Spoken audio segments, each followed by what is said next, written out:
السلام علیکم ورحمۃ اللہ تعالی وبرکاتہ۔ ناظرین حضرات، آپ تمام کا میرے چینل اسلامی زندگی میں خوش آمدید۔ امید کرتا ہوں کہ سب خیر و عافیت سے ہوں گے۔ اللہ تبارک و تعالیٰ کی بارگاہ میں دعا ہے رب ذوالجلال آپ تمام کو اور آپ تمام کے والدین کو سلامت رکھے۔ ناظرین حضرات، اگر پہلی بار میرے چینل میں آئے ہیں تو میرے چینل کو سبسکرائب کریں، بیل آئیکن آن کر دیں تاکہ ویڈیو کی نوٹیفیکیشن سب سے پہلے آپ کو ملے۔ حضرات گرامی وقار، ایک مسئلہ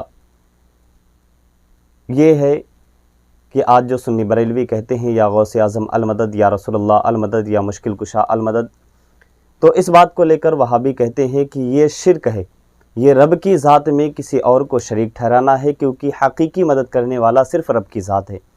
رب کے علاوہ جتنے بھی انسان ہیں، جتنے بھی، چاہے وہ نبی ہوں، چاہے کوئی صحابہ ہوں یا ولی ہو، تمام کے تمام وہ محتاج اور بے کس ہیں۔ اور تم جو کہتے ہو یا غوث اعظم المدد یا خواجہ غریب نواز المدد یا علی المدد، ایسا کرنا شرک و بدعت ہے، اس سے لوگ ایمان سے خارج ہو جاتے ہیں۔ آئیے حقیقت جانتے ہیں، کیا حقیقت میں یا غوث اعظم المدد یا علی المدد یا رسول اللہ المدد کہنے سے انسان کافر ہو جاتا ہے یا وہ مشرک ہو جاتا ہے؟ آئیے اسی پر ایک مناظرہ ہوا ہے سنی اور وہابیوں کے درمیان میں۔ آپ دیکھیں کہ یہ لوگ جو کہتے ہیں کہ غوث اعظم المدد کہنا شرک و بدعت ہے، اور جاہل عوام کے سامنے طرح طرح بڑی بڑی باتیں رکھ کر صرف ان کو بہکانے کا کام کرتے ہیں، لیکن جب حقیقت میں کسی بڑے عالم سے ان کا مقابلہ ہوتا ہے تو یہ منہ چھپا کر کس طرح بھاگتے ہیں، آپ آنے والی ویڈیو میں ضرور دیکھیے گا۔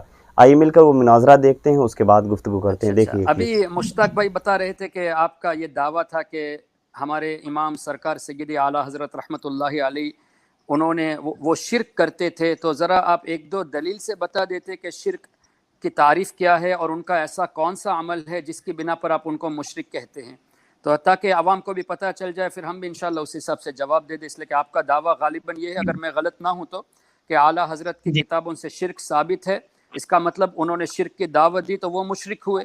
تو اگر وہ مشرک ہوئے تو کن باتوں کی وجہ سے مشرک ہوئے ہیں، اس پر ذرا تبصرہ آپ فرما دیں تاکہ اس حساب سے تھوڑی بہت گفتگو ہو جائے۔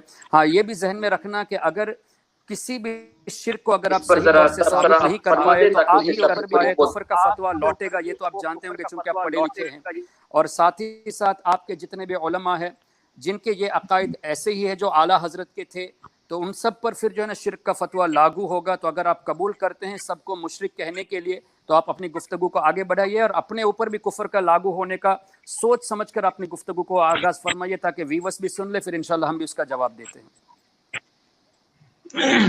الحمدللہ رب العالمین والصلاة والسلام علی رسول الکریم، اما بعد۔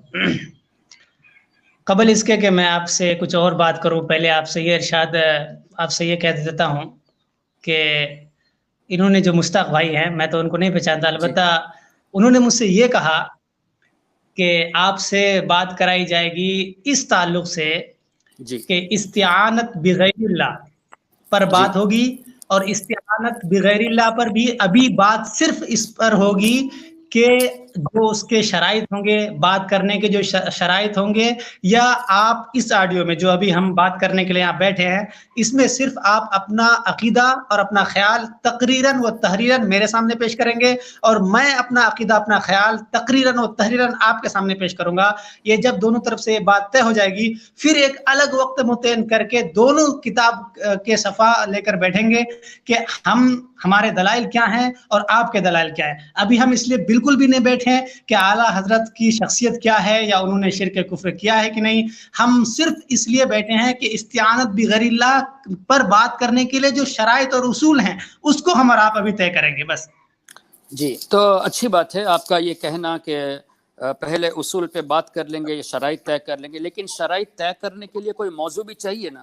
تو آپ کا یہ موضوع ہے کہ وہی میں کہہ رہا ہوں، آپ کا یہ موضوع ہے کہ استعانت بغیر اللہ، آپ اس کو جائز مانتے ہیں، ناجائز مانتے ہیں، حرام مانتے ہیں، شرک مانتے ہیں، بدعت مانتے ہیں، تو یہ پہلے اپنی زبان سے ادا کر دے، پھر ظاہر لکھیں گے نا۔ ہاں نہیں، بالکل ہے بات ہے کہ میں زبان سے بھی ادا کروں گا اور تحریراً بھی لکھوں گا، اور میں چاہتا ہوں کہ آپ کیا سمجھتے ہیں اس کو، اور آپ بھی ذرا لکھ کر مجھے دے دیں گے، اور اپنی وائس سے عوام کو جو بھی سن رہے ہیں۔ جی بالکل، ہم تو اس کے قائل ہیں، لیکن چونکہ شروعات آپ کی طرف سے ہوئی ہے تو ہم آپ سے گزارش کریں گے، میں تو قائل ہوں ہی، لیکن شروعات آپ کی طرف سے ہے۔ جیسے آپ نے ابھی فرمایا کہ میری مشتاق بھائی سے بات ہوئی تھی، تو آپ اپنا پہلے موقف بتا دیجئے کہ آپ اللہ تعالیٰ کی عطا سے ہو یا اللہ تعالیٰ کے عطا کے بغیر ہو، کسی سے مدد لینا یہ شرک ہے، کفر ہے، حرام ہے، بدعت ہے، مکروہ ہے، ناجائز ہے، جائز ہے، سنت ہے، کیا ہے یہ آپ بتا دیجئے پہلے. لیکن اس میں جملہ یہ ہونا آپ کا ضروری، اس لیے آپ مولانا ہے، پڑھے لکھے ہیں.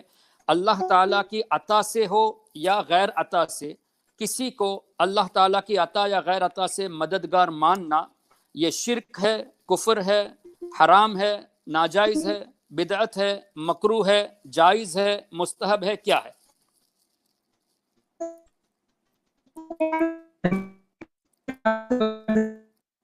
جی فرمائیے مولانا غالب صاحب.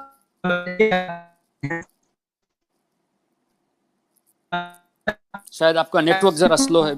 مشتاق بھائی میری آواز تو آ رہی ہے؟ جی حضور بالکل آپ کی آواز آ رہی ہے، اور مجھے تو اچھی. جی آواز آ رہی ہے مشتاق بھائی میری آپ کو؟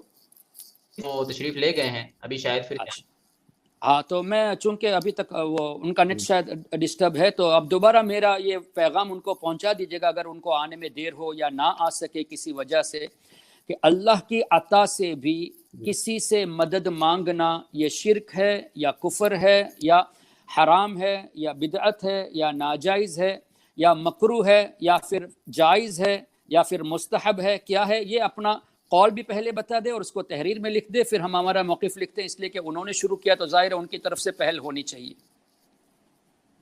جی جی حضور ٹھیک ہے، میں ان کو جو ہے یہ بات کر لیتا ہوں اور ان کی جو تحریر لیکن آئے پھر گی بھی ہم انشاءاللہ. میرا 4 بجے کلاس تھا، میں نے 10 منٹ لیٹ کیا ہے، ابھی اور 5 منٹ ہے تو میں 5 منٹ انتظار کر لیتا ہوں. وہ موسٹ ویلکم جب بھی آئے، لیکن آتے ہی دوسری گفتگو شروع کرنے سے پہلے اپنے زبان سے یہ کہہ دے کہ وہ اللہ تعالیٰ کی عطا سے بھی کسی سے مدد مانگنے کو شرک، کفر، ناجائز، حرام، بدعت ان میں سے کیا سمجھتے ہیں، اور جو سمجھتے ہیں اس کو تحریر میں لکھ دے کہ ایون اللہ کی عطا سے اگر کسی کو مددگار مانا تو یہ یا تو مشرک ہوگا مانگنے والا، یا کافر ہوگا، یا بدعت کرنے والا ہوگا، یا حرام کاری کرنے والا ہوگا. یہ ذرا اپنی تحریر میں اور قول کے ساتھ پیش کر دے، اس کے بعد انشاءاللہ ہم گفتگو کو آگے بڑھا دیں گے جب وہ چاہیں گے، جب ان کا فری ٹائم ہو، کوئی مسئلہ نہیں ہے. ہم انشاءاللہ اعلیٰ حضرت کے غلاموں کے غلام ہیں، اللہ تعالیٰ کا کرم ہے. وہ ٹائم اگر سیٹ ہو جائے گا تو ہم ضرور حاضر ہو جائیں گے، اس لیے کہ جب ہم اپنے دعوے میں سچے ہیں، غوث و خواجہ کے کرم سے، اللہ کی عطا سے، اللہ کے رسول صلی اللہ علیہ وسلم کی دی ہوئی نعمت سے، اس لیے کہ اللہ ہی نے فرمایا قرآن کریم میں حضور علیہ السلام کے تعلق سے کہ وَأَمَّا السَّائِلَ فَلَا تَنْهَرْ، کوئی آپ کے پاس آئے تو اس کو جھٹکو مت. تو مانگنا یہاں بھی ثابت ہو گیا، اور پھر ہمارے آقا نے فرما دیا وَاللَّهُ يَعْطِي إِنَّمَا أَنَا قَاسِمٌ، اللہ دیتا ہے میں ہی تقسیم کرنے والا ہوں. تو تقسیم کرنے والے سے مانگنے کو شرک کہنا یہ قرآن کے بھی خلاف ہوگا، حدیث کے بھی خلاف ہوگا. تو ہم الحمدللہ غلامان رضا آلریڈی تیار ہیں اور ہر وقت تیار ہیں اللہ کے فضل و کرم سے. بس یہ کہ وہ پہلے زبان سے اور تحریر میں دے دے کہ ایون اللہ کی عطا سے کسی سے مدد مانگنا یا مددگار سمجھنا یہ شرک ہے، کفر ہے، حرام ہے، بدعت ہے، ناجائز ہے، مکروہ ہے، کیا ہے. یہ بار بار اس لیے ریپیٹ کر رہا ہوں کہ عوام کے ذہن میں یہ باتیں صاف بیٹھ جائے. جی آئیے مولانا، ویلکم. تو میری بات آپ نے سنی ہوگی مولانا؟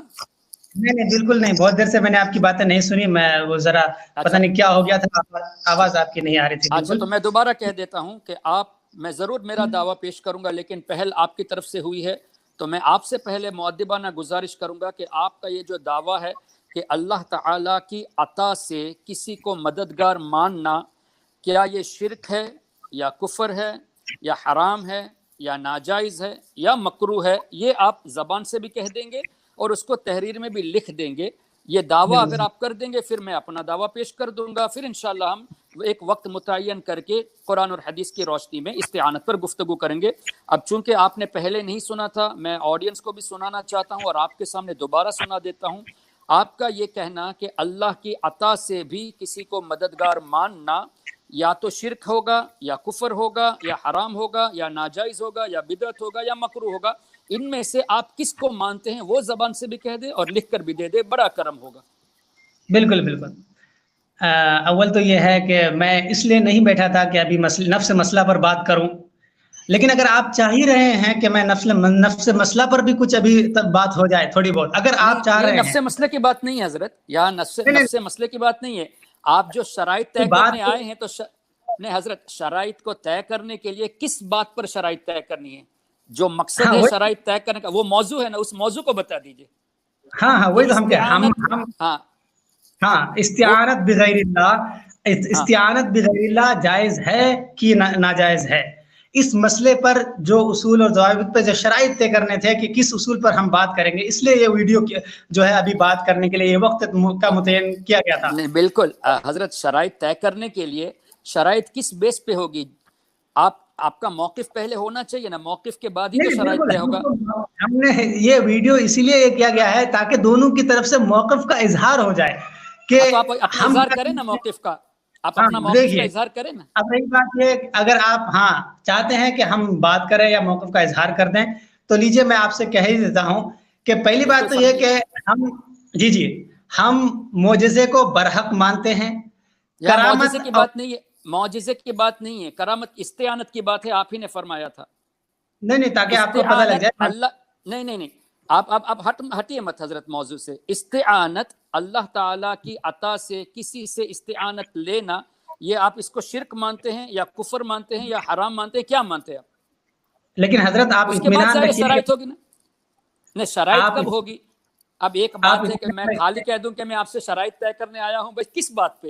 جیسے میرا دعویٰ سن لیجئے، ہم اس کو جائز مانتے ہیں، اللہ تعالیٰ کی عطا سے، اللہ کے نبیوں سے، اولیاء سے مدد مانگنا ہم جائز مانتے ہیں، تو ہم شرائط پہ اس پر گفتگو کریں گے کہ ہم قرآن سے دلیل دیں گے یا حدیث سے دلیل دیں گے، کیا دیں گے، یہ ہم گفتگو کریں گے، دعویٰ ہو گیا۔ اب شرائط لکھیں گے، لیکن آپ اپنا دعویٰ پیش کریں کہ آپ اس کو شرک مانتے ہیں یا کفر مانتے ہیں۔ ہاں وہی تو کہہ رہے ہیں حضرت، آپ اطمینان رکھیے کہ میں اپنے موضوع سے بالکل نہیں ہٹوں گا اور کسی بھی صورت پہ نہیں ہٹوں گا، میں تحقیق کے ارادے سے میں آپ سے بات کر رہا ہوں حضرت، آپ مطمئن ہیں۔ میں اس لیے آپ کو بتا دے رہا ہوں کہ آپ یہ سمجھتے ہوں گے کہ میں شاید اس کا منکر ہوں یا وسیلے کا منکر ہوں، اولیاء کرام کے وسیلے کا منکر۔ مولانا غالب صاحب، یہاں نہ اولیاء کی بات ہے نہ وسیلے کی بات ہے، میں نے اپنا موقف آپ سے پہلے پیش کر دیا کہ اللہ کی عطا سے، اللہ کے ولی اور نبی سے مدد مانگنا جائز ہے، میں دلائل دوں گا شرائط لکھتے وقت، آپ اپنا موقف ظاہر کر دیا۔ وسیلے کی اور کرامت کی معجزات کی بات ہے نہیں ہے، پہلے آپ یہ بتائیے کہ آپ استعانت کو کیا سمجھتے ہیں، شرک سمجھتے ہیں یا کفر سمجھتے ہیں یا جائز سمجھتے ہیں یا حرام سمجھتے ہیں، یہ پہلے بتا دیجئے نا۔ اب آپ کہتے ہیں موضوع سے نہیں ہٹوں گا، لیکن آپ اتنا لمبا چوڑا جاتے ہیں، اب 2 جملے بتا دیجئے کہ استعانت اللہ کی عطا سے مانگنا شرک ہے یا حرام ہے یا کفر ہے، کیا ہے بتا دیجئے۔ میں لمبا نہیں چاہتا، بہرحال آپ جو کہنا چاہ رہے ہیں میں سوچا 1 منٹ میں یا 2 منٹ میں کہہ دوں، لیکن میں کہہ دیتا ہوں کہ استعانت بغیر اللہ کو میں شرک سمجھتا ہوں۔ اچھا، استعانت بغیر اللہ کو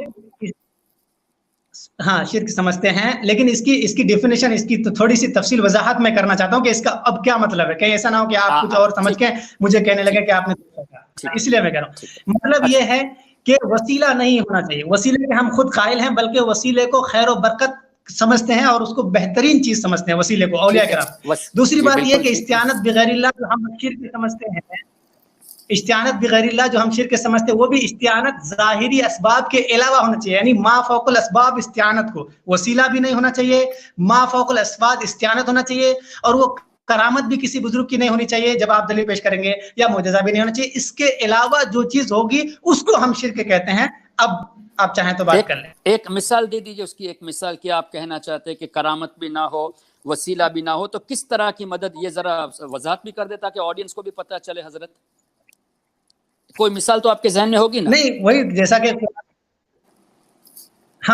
جیسا کہ رسول پاک صلی اللہ علیہ وسلم کے بارے میں قرآن میں ہے، وما رمیت اذ رمیت ولکن اللہ رمی، تو جس طرح کے حضور پاک نے اپنے ہاتھ مبارک سے جو ہے سنگریزے یا مٹی جو بھی آپ نے جو ہے پھینکی کفار کی طرف، اور آپ وہ لوگ اندھے ہو گئے یا ان کی روشنی ختم ہو گئی، وہ دیکھنے کے قابل نہیں رہے، آپ چلے گئے، تو اس طرح کی چیز ہے جو خرق عادت چیز ہیں، جو انبیاء سے ظاہر ہوتے ہیں۔ میری بات آپ نہیں سمجھے حضرت، آپ کا یہ کہنا کہ معجزات کے علاوہ اور اسباب کے علاوہ، تو اس کے علاوہ ایک مثال دیجئے کہ کیسا عمل شرک ہے، یہ بتا دیجئے۔ ہاں چلیے، مثال کے طور پر یہ ہے، جی مثال کے طور پر یہ ہے کہ میں یہاں بیٹھا ہوں، جی میں یہاں بیٹھا ہوں اور آپ وہاں ہیں، آپ ایسی جگہ جو آپ کسی دوسرے دیش میں ہیں یا کوئی بھی، ٹھیک ہے، میں ان سے یہ کہہ رہا ہوں کہ بھائی مجھے آپ پانی پلا دو، جی، یا آپ مجھے شفا دے دو،